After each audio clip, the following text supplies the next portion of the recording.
जनता न्यायालय कशासाठी मांडलं की जे खरे न्यायालय तिथे न्याय मिळत नाही म्हणून जनतेच्या न्यायालयामध्ये आपण गेलो ना.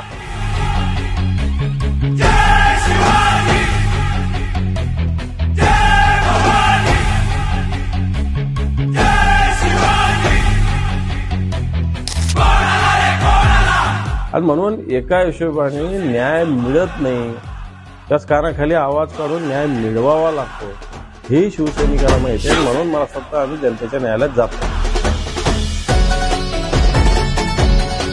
शिवसेना बिलकुल लढणार म्हणजे लढणार. संकटांना रोखण्या त्याला तुम्हाला पॉझिटिव्ह द्या नाही तर निगेटिव्ह द्या पण निकाल द्या म्हणलं बरोबर आहे ना. देऊन टाकतात ते सुंज देऊ पुन्हा. किसान सन्मान निधी योजनेच्या अंतर्गत माझं जे काम होतं ते जनाधिकारमध्ये पूर्ण झालं. कृती करायला भेटायला सांगितलं फक्त आणि तहसीलदार यांना 1 वाजेपर्यंत भेटायला.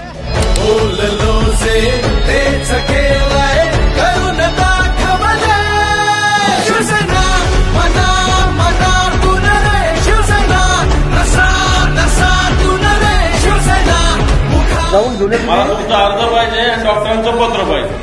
हे बाकी कलेक्टर आणि हे कोणाच्या पत्रात काय केलं होऊन जातं तिथे. कळालं?